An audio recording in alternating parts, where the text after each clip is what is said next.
ሰላም ሰላም፣ እንዴት አላችሁ? እግዚአብሔር የተመሰገነ ይሁን። እስካሁን ባለውበት ፍጹም ደህና ነኝ። እናንተም ሰላም እንድትሆኑ ነው የዘወትር ጸሎቴ። አመሰግናለሁ። ዛሬ ቀን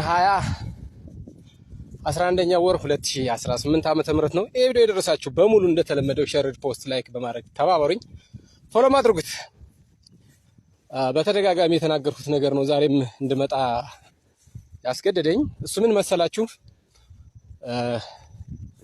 ጎጃሜ፣ ጎንደሬ፣ ወሎዬ፣ ሸዋዬ እያላችሁ ፕሮፋይል እየለጠፋችሁ የጎንደር፣ የጎጃም፣ የሸዋ፣ የወሎ እያላችሁ በመንደር የተወሰናችሁ የተቀመጣችሁ ሰዎች ማሰቢያችሁን ንስራ ሞራን የበለው ወይስ ስትወለዱ ተጨንግፎን የቀረ ማሰቢያችሁ ወይስ ምንድነው ምክንያቱ? እኔ እናንተ ነገር በጣም ግራ ነው የሚገባኝ። በጣም እኔ ጎንደሬዋ፣ እኔ ጎጃሜዋ፣ እኔ ጎጃሜ እኮ የነከሌ ዘር ነሽ።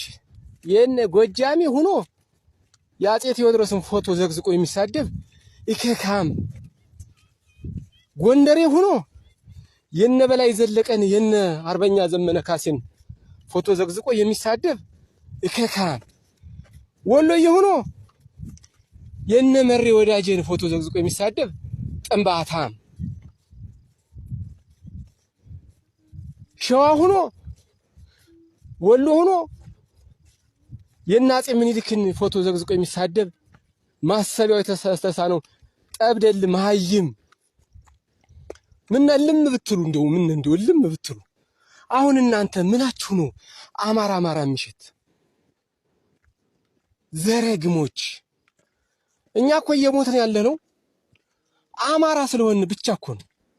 አገዛዙ ከላይ በድሮን ከታች በመድፍ በታንክ በዙ 23 እና በድሽቃ የአማራን ሕዝብ የሚጨፈጭፍ እኮ አማራ እንዳላይ ብሎ ነው። ምን አባታችሁ ሆናችሁ ነው እናንተ? ጎንደር ነኝ ጎጃሜ ነኝ እኔ ከጎጃም ውጭ ሌላ አማራ የለም፣ ከጎንደር ውጭ ሌላ አማራ የለም ምናምን እያልሽ የምትበጣጠሽ ምድረ ደና ቁራን ብልት ቸርቻሪ ተሰብስበሽ። አንድ መሲም ቀበጧ የምትባል ደንቆሮ አለች። እግዚአብሔር የተጣላት እሺ ይከካ። ሌሎችም አሉ የጎንደር የማን ነው ልጅ ምናምን ብላ የምትቀርባለች። ደግሞ ያቺ ደግሞ አንደኛው የተጋነነው ናት። ጎንደሬ ነው የምትል ጎጃምን ቀን ሙሉ ስትሳደብ የምትል ማለት ነው። ወሎዬን ቀን ሙሉ ስትሳደብ የምትል ማለት ነው።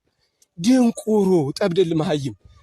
ብዙ ደናቁራን አይቻለሁ። እንደነኚህ አይነት አእምሯቸው የተሰለለ ድንዙዝ አይቻላቅ። የእውቀት መሃይም፣ የእውቀት ድንግል። አዎ ድንግል፣ በቃ ምንም እውቀት የሚባል የሌላቸው ድንግሎች ማለት ነው። ወንድም ሆነ እና አፄ ዘርዓ ያዕቆብ የሚባል እከካም የወለጋ ኦሮሞ ማለት ነው። እሱን ተከትሎ ጎጃም ሲሳደብ የሚውል ሰው አለ። ምን እንደው ልም ብትሉ ምናምን እንደው በቶሎ ቢሰበስባችሁ ብትኖሩ የማትጠቅሙ ብትሄዱ እንደው ብትሞቱ ራሱ የማትጎዱ ብትኖሩ እናንተ ናችሁ። ደንቆሮች፣ አፈር አባታችሁ አፈር ያብላችሁ። ግሞች፣ ከአንድ ቀን የማይገባችሁ።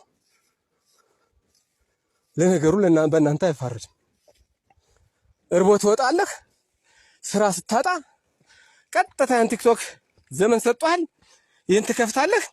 የአማራን ሕዝብ መሳለብ ስትጀምር አገዛዙ ይከፍልሃል። በምስር ወጥ ማንነትህን ሸጠህ ጎንደርና ጎጃም ሸዋና ወሎ ብለህ ተወስነህ በዛ በሚሰጥህ ገንዘብ አፈር ብላና ዳቦ ስትበላ ትውላለህ። ደም ብላ ደሚያ ብላ እያንዳንድ ከርሳም ተሰብስባ ምድረ አልጫ ማለት ነው። ምድረ አልጫ እከካም ደንቆሮ ማለት ነው። ደንቆሮ ይሄ አፄ ዘርዓ ያዕቆብ የሚባለውማ እግዚአብሔር ከሰይጣን ቀጥሎ የሰራው ሰው ቢኖር ይሄ ነው። አዎ ማት ሰው ይሰበስባል በቤቱ ጎጃምና ጎንደር እያለ እየከፋፈለ ሲያሰድብ ይውላል። ሌላ ስራ የለውም። በቃ 24 ሰዓት እኔ ነው ተውጊያም መልስ መጣው፣ ከስብሰባም መልስ መጣው፣ ከእንቅልፍም ነቃው ስከፍት ቁጭ ብሎ ሲያጥላላ ነው የሚውል። አሁን እዚህ ቤት ገብታችሁ የምትወያዩ እልም ያርግና እልም ይበልና እያንዳንድ አንጥም ባህታም ተሰብስበ ማለት ነው። አፈር ብላ አፈር ያብላ።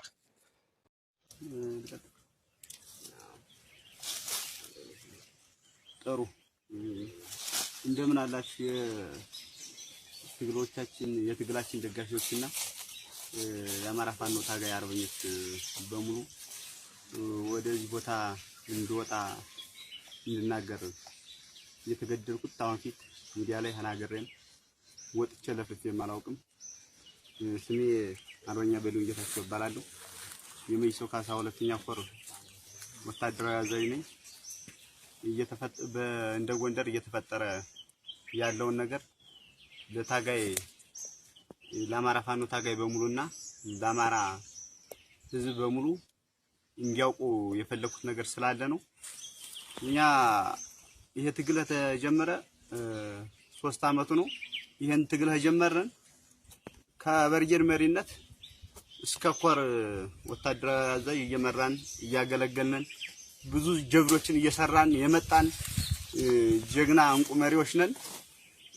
በአንድ ውጊያ እንኳን 5 ክላሽ እየማረክነን እያስመሰከርነን እያስጨበጨብነን እንወጣ መሪዎች ነን። ነገር ግን አሁን እንደ ጎንደር መሪነን እያሉ የዚህ መሪነን እያሉ ያሉት አካሎች ሁሎችም የመሪነት ደረጃ ማይመጥናቸው መሪዎችና የትግሉም ማይመጥናቸው አካሎች ናቸው። እንደ ታጋይ እንደ ፋኖ እንደ አርበኛ ከብት ሲሞትም ያሳዝናል። እንኳን ጀግና ሲሞት ይስተካከላል። ጀግና ሲሞት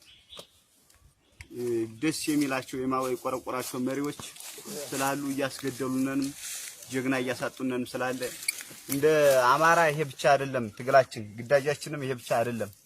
እኛ ዛሬም ነገም ፋኖ ነን፣ ወታደር ነን፣ ትጥቃችን አይፈታም። ነገር ግን የውስጥ ባንዳዎችን እንደ ጎንደር ብሎም እንደ አማራ ማጽዳት ግድ ይለናል። ካላጸዳን ለክፉ ቀን የሚሆነውን ስንት ጠላት ገብቶ ማርኮ የሚወጣውን ጀድ የሚሰራውን ጀግና እያሳጡ ነው ያለ። ይሄን ታጋያችንም ህዝባችንም አውቆ እንዲያወግዝልነን ማለት ነው የምፈልገው። አመሰግናለሁ።